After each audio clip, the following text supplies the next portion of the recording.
Welcome to JK civil services. Dear students, हमने जो पिछले लेक्चर्स पढ़े हैं related summit and to related different government schemes, तो उसके बारे में आज मैंने यहाँ पे लेक्चर लाया है एमसीक्यूज़ का। तो यहाँ पे हम चेक कर लेंगे जो हमने पिछले लेक्चर्स पढ़े हैं तो कितना हमें अंडरस्टैंड हो गया, तो हम कितने क्वेश्चंस को राइट आंसर मार्क कर सकते हैं। तो डियर स्टूडेंट, जो पहला हमारा यहाँ पे क्वेश्चन है, पहला क्वेश्चन जो आज मैंने इस एमसीक्यू सीरीज़ में मैंने रखा है, तो अज्यूम कीजिए you are in examination hall. तो आपका पहला क्वेश्चन है वहाँ पे, that is which country will host 16th BRICS summit 2024। तो डियर स्टूडेंट्स, आप लोगों को मालूम होना चाहिए जो ब्रिक्स क्या है। तो पिछले लेक्चर मैंने आपको ये पढ़ाया है व्हाट इज़ ब्रिक्स। तो जैसे कि Brazil, Russia, India, China and south Africa. तो प्रेजेंटली इसमें 10 मेंबर्स हैं जो आपको मालूम है, जो हमने पढ़ा भी है पिछले लेक्चर में। तो इसकी सुमित 2024 की कहाँ पे हो गई और या होने वाली है, एक्चुअली अभी हुई नहीं लेकिन होने वाली 2024 में है, क्योंकि काफ़ी ज़्यादा करंट है। 16th ब्रिक्स सुमित, ये पॉइंट भी नोट लिखना है। 16th ब्रिक्स सुमित 2024 की सुमित कहाँ पे होने वाली है। एक ऑप्शन है यहाँ पे इंडिया, दूसरा है साउथ अफ्रीका, तीसरा है रशिया और चौथा है चाइना। चारों के चार मेंबर्स ब्रिक्स के मेंबर्स हैं, लेकिन ये आपको बोलना है इस साल ब्रिक्स की सुमित कहाँ पे होने वाली है। तो डियर स्टूडेंट्स, वो होने वाली है कहाँ पे, रशिया में। तो पार्ट सी, ऑप्शन सी इसका राइट आंसर है। और तो 16वीं ब्रिक्स सुमित रशिया में हो जाएंगी। तो आई होप आपको ये क्वेश्चन इजीली आ गया, तो आपने भी ये किया। तो अब हम मूव करते हैं नेक्स्ट क्वेश्चन पे। नेक्स्ट क्वेश्चन में मैंने ब्रिक्स को ही थोड़ा बहुत एक्सप्लेन किया है, क्योंकि ब्रिक्स के बारे में मैंने थोड़ी बहुत यहाँ पे आपको information they the. That is very important for you, that is why इसकी एक्सप्लेनेशन मैंने ले ली। विच कंट्री, यहाँ पर सेम लिख रहा है, which country will host 16th BRICS summit 2024। ये हर आपको मालूम है, अभी पढ़ा है रशिया, सॉरी यहाँ पे डी पे लग गया, लेकिन Russia is right answer. Recently 5 Nations became member of BRICS group. कौन कौन? Iran, Saudi Arabia, UAE, Egypt and utopia. ये 5 नेशंस और ऐड हो गए हैं ब्रिक्स में। ब्रिक्स फाउंडेड 2009 में। ब्रिक्स कब बन गई? 2009 में बन गई ब्रिक्स। और इसका हेडक्वार्टर संघाई, वो कहाँ पे है? वो चाइना में है। ठीक है। मेंबर जो 10 है, Brazil, Russia, India, China, south Africa, ये 5 ऑरिजिन है और 5 प्लस है। दैट इज़ वो 5 प्लस ये है। और इसके जो ब्रिक्स का जो डेवलपमेंट न्यू डेवलपमेंट बैंक है, उसके मेंबर्स कुछ और हैं। तो यहाँ से आपको पता चल गया। तो ये 16th BRICS Sumit will host कहाँ पे? रशिया में होने वाली है। ओके। तो डियर स्टूडेंट्स, यहाँ पे और एक जो क्वेश्चन है हमारा, काफ़ी इंपॉर्टेंट सा क्वेश्चन ये भी है। Which country hosted 50th G7 summit 2024। G7 means आपको पहले समझना है, that is great 7 countries. Actually they are well developed countries. ये क्या है? ये है वेल डेवलप्ड कंट्रीज। जो है वही कंट्रीज किस में काउंट होते हैं? G7 कंट्रीज में। तो डियर स्टूडेंट्स, ये 2024 की सुमित कहाँ पे हो गई? कौन सी? 50वीं। My dear students, 50 G7 summit 2024 में जो हो गई कहाँ पे? माय डियर स्टूडेंट्स, इसका जो राइट आंसर है वो क्या है? That is Italy. तो इटली इसका पार्ट बी, ऑप्शन बी इसका राइट आंसर। तो इटली में हो गई G7 सुमित। जो 50वीं सुमित थी 2024 में जो हो गई, वो कहाँ पे होगी? वो होगी डियर स्टूडेंट्स कहाँ पे? इटली में। थोड़ा बहुत इसके बारे में हम जान लेंगे, G7 के बारे में। G7 जो है 2024 में हो गई। तो होस्ट कंट्री कौन है? इटली। यहाँ पे इसका आंसर ऑप्शन अच्छे से दिया है, जो मैंने अभी बोला आपको, इटली में। किस डेट? 13 to 15 जून 2024 में। तो इसी साल हो गई। ओबेस वेन्यू कहाँ पे था? तो ये मैंने यहाँ पे इसलिए ऐड किया क्योंकि कभी कभार वेन्यू भी आ सकता है आपको। ये बार्गो, इगानिजिया, फैसनोन, एपालियो, ये कहाँ पे? इटली में है। तो एडिशन कौन था? 50वां एडिशन था। लेकिन माय डियर स्टूडेंट्स, 2023 में जो 49th हो गई, वो किसने होस्ट की? वो होस्ट की जापान ने। जापान भी यहाँ पे एक आंसर है। तो लेकिन राइट आंसर जो इस साल 2024 में हो गई, उसका जो राइट आंसर है दैट इज इटली। तो आई होप ये भी आपको अच्छे से याद रह गया कहाँ पे हो गई G7 सुमित 2024 की, जो 5th एडिशन इस साल का था। ओके, तो चलते हैं हम नेक्स्ट क्वेश्चन पे। डियर स्टूडेंट्स, जो यहाँ पे और एक इंपॉर्टेंट सा क्वेश्चन है, which country hosted mobile world congress 2024।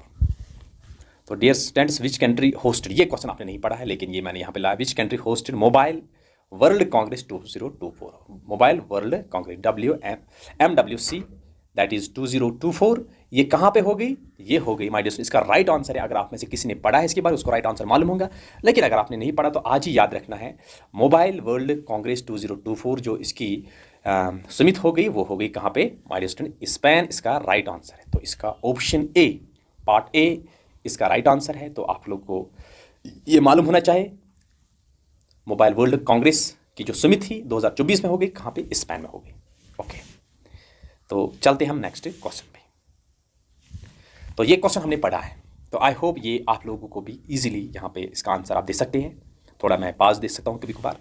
Wire is the 7th, याद रखना my dear, 7th edition of the Indian Ocean conference, जिसको हम कहते हैं IOC। क्या? इंडियन ओशन कॉन्फ्रेंस जो हो गई, ये कहाँ पे हेल्ड हो गई?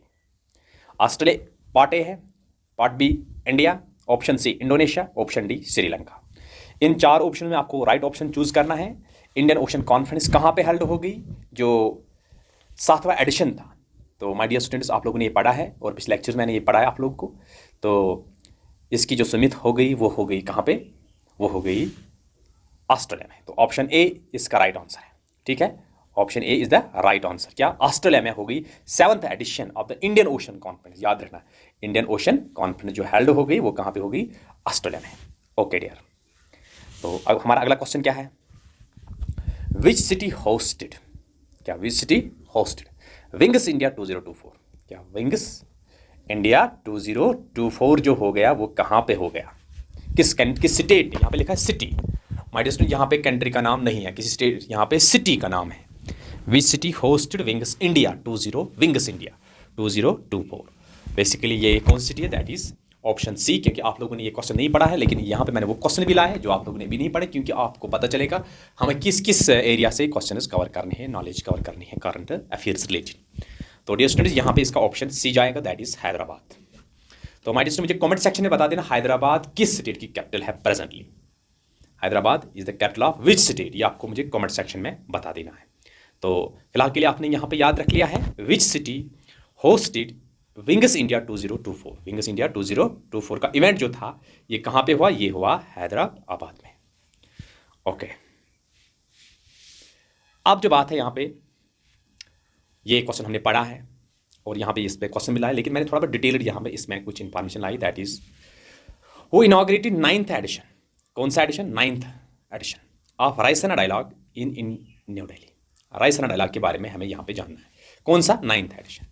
यहाँ पे लिखा है सिटी, कैपिटल, स्टेट का नाम नहीं लिखा, यहाँ पे लिखा who inaugurated. Dear students, point should be noted, who inaugurated 9th edition of Raisina dialogue in new Delhi. तो ये आपको मालूम है, जो हमारा प्रधानमंत्री है प्राइम मिनिस्टर नरेंद्र मोदी, इसका राइट आंसर है। तो नरेंद्र मोदी ने इसका 9th एडिशन इनॉग्रेट किया। तो यहाँ पे मैंने आपको बोला 9th एडिशन जो है रायसीना डायलॉग का इनॉग्रेटेड बाय PM मोदी। कहाँ पे? न्यू दिल्ली में। इसमें जो चीफ गेस्ट कौन था, ये इंपॉर्टेंट पॉइंट बन सकता है कल, वहीं से आएगा। रायसीना डायलॉग जिसको इनॉग्रेट किया है नरेंद्र मोदी ने, लेकिन at that time chief guest कौन था इंडिया में? वो था काइरिकोस मित्सोताकिस, जो है ग्रीस का prime minister. My dear student, ये जो कुछ नाम है पहली बार हम भी पढ़ते हैं, आप लोगों ने भी देखते हैं, क्योंकि ये नाम हमारे फ्रीक्वेंटली यूज नहीं होते हैं। तो काइरिकोस मित्सोताकिस ग्रीस का जो प्राइम मिनिस्टर है, जिसने ऑर्गेनाइज्ड बाय किसने? मिनिस्ट्री ऑफ एक्सटर्नल अफेयर्स ने, MEA क्या है? मिनिस्ट्री ऑफ, जिसको हम कहते हैं एक्सटर्नल अफेयर्स। क्या? मिनिस्ट्री ऑफ एक्सटर्नल अफेयर्स जो है, एंड ऑब्जर्वर रिसर्च फाउंडेशन, और ऑब्जर्वर रिसर्च फाउंडेशन। तो इसका जो थीम था किसका? रायसीना डायलॉग का, इसका जो थीम है Chaturanga, conflict, contest, cooperate, create. तो इसमें 4 C है, याद रखना, 4 C's। क्या? Conflict, contest, cooperate and create, ये 4 C है। चतुरंगा याद रखना माय डियर स्टूडेंट्स। तो उसके बाद 4 C आपको याद रखने हैं, 4 C's, जिसको हम कहते हैं 4 C's। Raisina dialogue annual conference discuss geopolitics के रिलेटेड एंड जियो इकोनॉमिक्स के लिए। ये बेसिकली रायसीना डायलॉग किसके लिए? जियो पॉलिटिक्स के लिए, और ये है जियो इकोनॉमिक्स के लिए। ये भी आपको याद रखना है। Raisina dialogue related to which field? That is geopolitics and geoeconomics के रिलेटेड। ओके, आई होप ये भी आपको समझ में आ चुका है। तो चलते हम यहाँ पे नए क्वेश्चन पे। एक नया क्वेश्चन आपके लिए पढ़ा नहीं है, मुझे पता है आप लोगों ने ये सुना नहीं है, लेकिन मैं आपको बताऊंगा। Who host road to Paris 2024 conference के बारे में, that is NADA. NADA means national anti doping agency. क्या? National anti doping agency, that is called NADA. ये डी है ना, नड्डा। तो who host road to Paris 2024 conference, that is NADA. ये कौन है? नेशनल एंटी डोपिंग एजेंसी ने इसको होस्ट किया है, that is road to Paris 2024 की कॉन्फ्रेंस के में जो हुआ। ओके, तो यहाँ पे हम चलते हैं नेक्स्ट क्वेश्चन पे। तो डियर स्टूडेंट्स, यहाँ पे जो हमारा अगला क्वेश्चन है, जो नेक्स्ट क्वेश्चन है यहाँ पे हमारा, that is who chaired the 9th governing council meeting of NITI Aayog. ये हमने पढ़ लिया, 9th governing council meeting of NITI Aayog.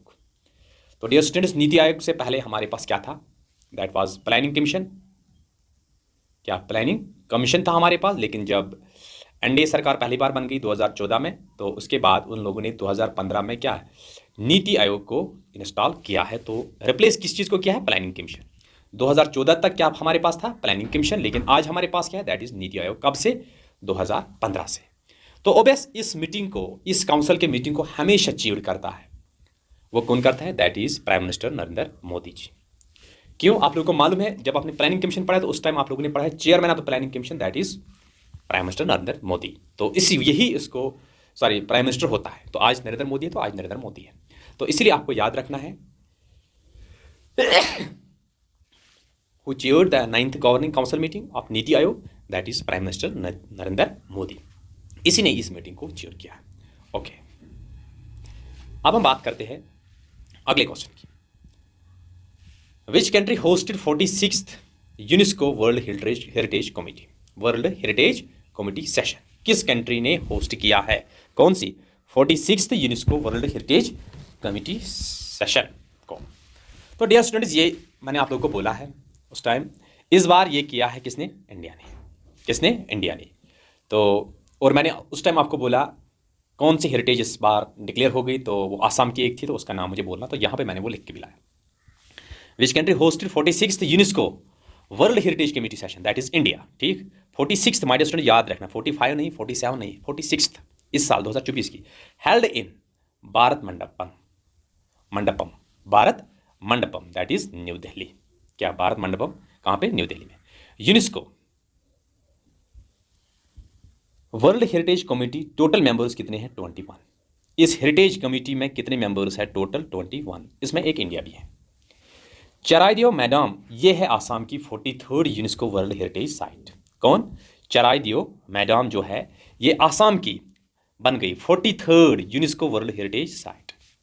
43rd world heritage site कहाँ? इसका नाम क्या है? चराइदेव मैदान। ये मैंने एक बार आपको बोला है कमेंट सेक्शन में इसका आंसर बोला, लेकिन बहुत सारे स्टूडेंट ने इसका आंसर राइट आंसर बोला है। थैंक यू उनके लिए। और चराइदेव मैदान आसाम की ये 43rd UNESCO world heritage site बन गई। तो अब हम जाएंगे अगले क्वेश्चन पे। तो डियर स्टूडेंट्स, यहाँ पे जो हमारा अगला क्वेश्चन है that is which country hosted 46th UNESCO world heritage committee session? वो आपको मालूम है, that is India. Which country host, थोड़ा सा मैं आपको चकमा देता हूँ क्योंकि आपको अच्छे से ये याद रहेगा। विच कंट्री होस्ट जो मुझे इंपॉर्टेंट लगता है, which country host 46th UNESCO world heritage committee session, that is India. Okay, now हमारा जो अगला क्वेश्चन है दैट इज वेरी इंपॉर्टेंट। यहाँ से क्वेश्चन आने के ज़्यादा चांसेस है क्योंकि which country host 2024 NATO summit, ये मैंने आप लोगों को बोला और पढ़ाया भी है। तो आई होप इसका आंसर आपको मालूम है। इसका आंसर राइट आंसर क्या? That is USA. क्या है इसका आंसर? यूएसए। किस देश ने इस साल की नेटो समिट को होस्ट किया है? वो किया है किसने? यूएसए ने। कहाँ पे? Held in Washington DC, that is USA. लेकिन माय डियर स्टूडेंट, कल आपको क्वेश्चन में आंसर ये भी हो सकता है, या यूएसए हो सकता है या वाशिंगटन डीसी हो सकता है। लेकिन ये मत समझना अगर यूएसए नहीं तो फिर क्या होगा, यूएसए भी हो सकता है और वाशिंगटन डीसी भी हो सकता है। ये हो सकता है, ये भी ठीक है, ये हो सकता है, ये भी ठीक है, क्योंकि इसमें कोई फर्क नहीं है, क्योंकि Washington DC is the capital of USA. NATO की फुल फॉर्म क्या है? मैंने उस टाइम भी आपको बोला, नॉर्थ अटलांटिक ट्रीटी ऑर्गेनाइजेशन, जो 1949 में बन गई। हाँ, वर्ल्ड लार्जेस्ट मिलिट्री अलायंस।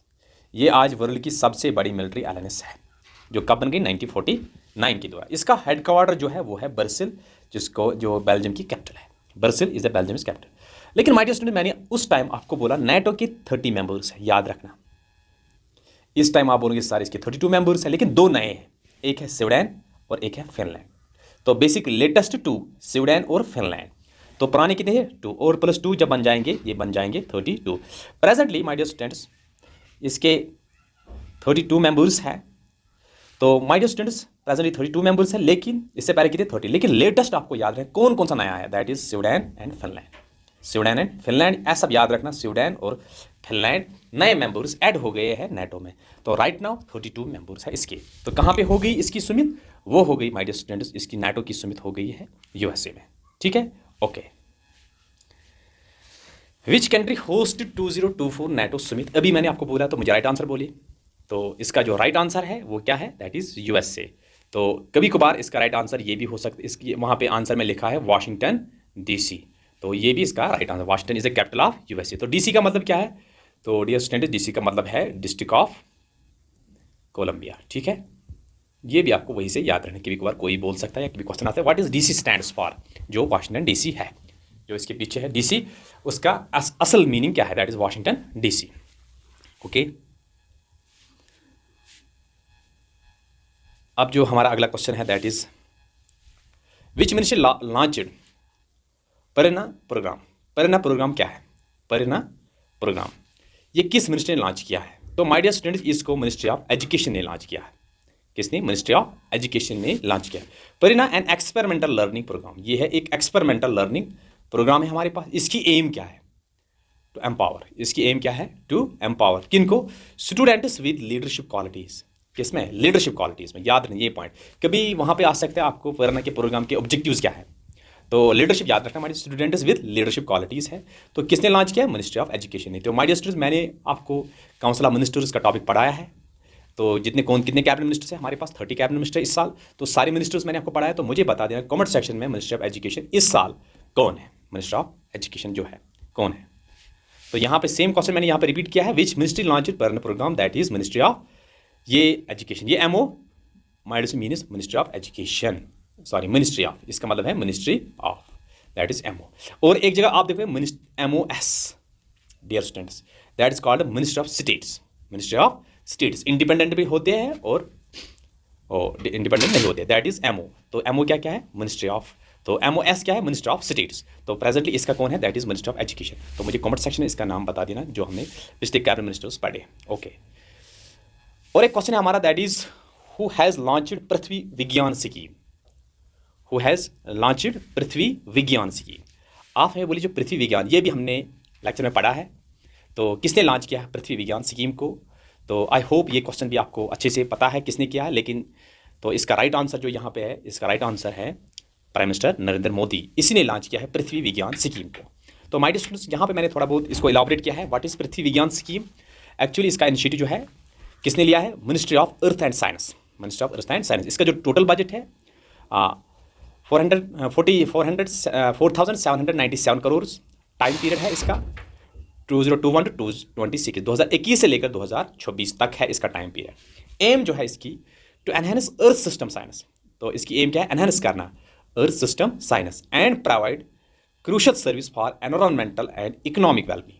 तो और ये क्या प्रोवाइड करता है, क्रूशल सर्विस किसको, एनवायरमेंट और इकोनॉमिक वेलबींग को। क्या, एनवायरमेंट और इकोनॉमिक वेलबींग को, that is Prithvi Vigyan scheme. तो इसको किसने लॉन्च किया है, तो वो भारत के प्राइम मिनिस्टर जिसका नाम है कौन, नरेंद्र मोदी।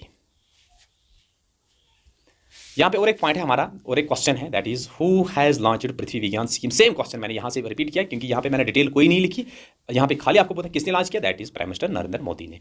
अमित शाह, किरण रिजिजू, नाना आप ये आपको याद नहीं, खाली प्राइम मिनिस्टर नरेंद्र मोदी ने। ओके, तो चलते हैं हम अगले क्वेश्चन पे। तो prime minister Narendra Modi released dash crore first instalment of prime minister Janman scheme. किस स्कीम के तहत, जनमन स्कीम के तहत, जो प्राइम मिनिस्टर की जनमन स्कीम है। तो माय डियर स्टूडेंट्स इसमें कितनी हो गई, तो इसमें इसका राइट आंसर है 540 करोड़। तो आंसर बी है इसका 540 करोड़। यहाँ पे आपको यहाँ पे लिखना है 540 करोड़। 540 करोड़ इसका फर्स्ट इंस्टॉलमेंट है, याद रखना, first instalment of prime minister Janman scheme के दौरान। तो प्राइम मिनिस्टर मोदी ने रिलीज किया है 540 crore first instalment of prime minister Janman scheme for pucca homes. किसके लिए, पक्का होम्स के लिए, under prime minister Janman scheme के तहत। PM PMAY जी जो है प्राइम मिनिस्टर जनमन स्कीम क्या है? प्रधानमंत्री जनजाति आदिवासी नया महा अभियान। तो ये आदिवासी रिलेटेड है। तो ये जनमन स्कीम, ये जो आपका प्राइम मिनिस्टर जनमन स्कीम, ये किस रिलेटेड है? टू आदिवासीज। लॉन्च इन 15 नवंबर 2023 को, 15 नवंबर 2023 को, तो 23 के एंडिंग में है, इसीलिए ये न्यूज़ में रहा। Launch for the social economic welfare, किसके लिए? सोशल इकोनॉमिक वेलफेयर के लिए। किन के लिए?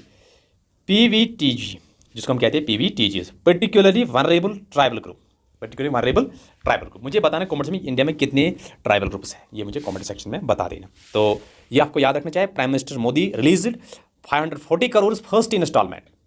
फर्स्ट किसके लिए? फॉर पक्का होम्स, इनको घर बनाने के लिए, घर के लिए। जिस तरह से यहाँ पे आए हुए शेड्स अवेलेबल होते हैं किसी जो गरीब होते हैं, उसी तरीके से वहाँ पे पक्का होम्स फॉर किन के लिए? आदिवासी लोगों के लिए। ओके, तो हमारा ये क्वेश्चन सेम है। यहाँ पे मैंने लिखा prime minister Narendra Modi released कितने? 540 crore first instalment for prime minister Janman scheme. Janman scheme आपको मालूम है ये किन के लिए? ये आदिवासी के लिए। आदिवासी के लिए किसके लिए? पक्का हाउस के लिए। किसके लिए? पक्का हाउस बनाने के लिए। तो 540 करोड़ फर्स्ट इंस्टॉलमेंट इसकी रिलीज हो गई है। तो ये है जो वनरेबल ग्रुप है, ट्राइबल वनरेबल ग्रुप के लिए, उन्हीं के लिए। Now the next question is that is who launched PM PVGT development mission. इससे रिलेटेड और एक क्वेश्चन है, किसने लॉन्च किया? ये भी लॉन्च किया है प्राइम मिनिस्टर नरेंद्र मोदी ने। तो मैक्सिमम यहाँ पे हमें दिखता है prime minister Narendra Modi who launched PM particularly vulnerable tribal group. याद रखना, particularly vulnerable tribal group development mission. Development mission launch prime minister Narendra Modi aim to provide basic facilities. यहाँ पे क्या है? बेसिक फैसिलिटीज को, उसमें पक्का हाउस की बात थी, लेकिन यहाँ पे क्या है? बेसिक फैसिलिटीज की। Safe housing, clean drinking water and sanitation, education, health, nutrition to PVTG particularly vulnerable tribal groups. Project cost क्या है इसका? 24,000 करोड़। प्रोजेक्ट कास्ट क्या है? 24,000 करोड़। तो मिनिस्ट्री कौन है? ऑब्वियस इसकी मिनिस्टर ट्राइबल अफेयर्स है, ministry of tribal affairs, ministry of tribal affairs है इसकी। तो किसने लॉन्च की? लॉन्च की नरेंद्र मोदी ने। मिनिस्ट्री कौन है? Ministry of tribal affairs. Launch कौन करेगा वो अलग बात है, लेकिन मिनिस्ट्री कौन है? That is tribal affairs. तो बाकी आपको मालूम है प्राइम मिनिस्टर जो होता है वो ऑल इन ऑल होता है कैबिनेट में। ओके, सेम पॉइंट यहाँ पर भी लिखा है who launched PM PVTG development mission particularly vulnerable tribal groups development mission. किसने लॉन्च किया? ये prime minister Narendra Modi. Ministry कौन है? मिनिस्ट्री ऑफ शाबाश tribal affairs, ministry of tribal affairs है इसकी जो मिनिस्ट्री है वो होता है ट्राइबल अफेयर्स। वो हमने पिछले स्लाइड में पढ़ लिया। ओके, और एक पॉइंट है यहाँ पे हमारा जो क्वेश्चन है दैट इज हु लॉन्च्ड प्रधानमंत्री सर्वोदय योजना। ये आपने पढ़ा है, क्लियर? मैंने आपको पढ़ाया भी ये। हु लॉन्च्ड प्रधानमंत्री सर्वोदय योजना, किसने लॉन्च किया है? प्रधानमंत्री सर्वोदय योजना को किसने लॉन्च किया है? तो वो लॉन्च किया किसने? वो लॉन्च किया है प्राइम मिनिस्टर नरेंद्र मोदी ने। किस? प्रधानमंत्री सर्वोदय योजना को किसने लॉन्च किया है? वो लॉन्च किया इसको नरेंद्र मोदी ने। ओके, अब हम बात करेंगे एक इंपॉर्टेंट सा question that is which institution launched ग्रो initiative to transfer India's wastelands. किस इंस्टीट्यूशन ने लॉन्च किया है ग्रो इनिशिएटिव? याद रखें टर्म क्या है यहाँ पे? Grow initiative. Grow initiative to transfer India's wastelands, जिससे ट्रांसफर क्या? इंडिया की वेस्टलैंड ट्रांसफर हो जाएंगी। किसमें? ग्रो इनिशिएटिव में। जो वेस्टलैंड थी उसको मतलब आप किसी अच्छे फॉर्म में लाना है, that is called grow initiative to transfer India's wasteland.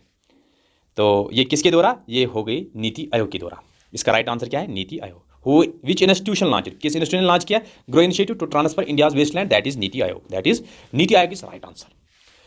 तो इसका माने क्या है? Greening and restoration of wastelands with agro forestry ग्रो इनिशिएटिव। आप लोगों ने देखा है बहुत जगह पे कहीं खाली पानी ही पानी रहता है, गंदगी रहता है, लेकिन उसको ग्रो करना है, उसमें प्लांटेशन हो जाएंगी, अच्छे से ग्रीनरी हो जाएंगी, तो ताकि हमारा एनवायरनमेंट काफ़ी खूबसूरत दिखता है और हमारे लिए भी काफ़ी मुफीद भी है। That is why greening and restoration of wastelands with agro forestry ग्रो इनिशिएटिव्स लॉन्च्ड बाय, किसने लॉन्च किया? नीति आयोग ने लॉन्च किया है। एम है टू ट्रांसफर वेस्टलैंड्स। इसकी एम क्या है? हम ट्रांसफर कर सकते हैं किसको? वेस्टलैंड को किस में? इनटू एग्रो फॉरेस्ट्री लैंड्स में। किस में? एग्रो फॉरेस्ट्री लैंड्स में। तो इससे हमने रेस्टोर की 26 million hectare of degraded land by 2030 तक। 2030 तक 26 मिलियन, याद रखना, not 100 not 1000, 26 million hectares, 26 million hectares of degraded land, जो लैंड हमने छोड़ दी किसमें? यार एक खस्ता हो गई, वेटलैंड चीज जैसा होती, लेकिन उसको चेंज करने की, इस वो डिग्रेडेड लैंड को इसको चेंज हम करेंगे किसमें? Greening and restoration of wastelands with agro forestry में। तो कब तक 2030 तक हमारा टारगेट है 26 million hectares of degraded land हम ट्रांसफर कर सकते हैं। कि इस इनिशिएटिव कैसे ग्रो इनिशिएटिव जिससे हम इनिशिएटिव ग्रो क्या करेंगे, वेस्ट लैंड्स को। ओके, तो चलते हम अगले पॉइंट पे, that is which institute launch grow initiative to transfer India's wasteland. Same, तो यहाँ पे आप लोग को बोलना है ये इनिशिएटिव किसने लिया है, तो ये इनिशिएटिव लिया है नीति आयोग ने। तो नीति आयोग आपको मालूम है इससे पहले जो प्लानिंग कमीशन था, आज प्लानिंग की जगह प्लानिंग कमीशन को इसी ने रिप्लेस किया, तो आज नीति आयोग है। तो आई होप आपको ये लेक्चर अच्छे से समझ आ गया है। तो इंशाल्लाह मिलते हम नेक्स्ट लेक्चर में।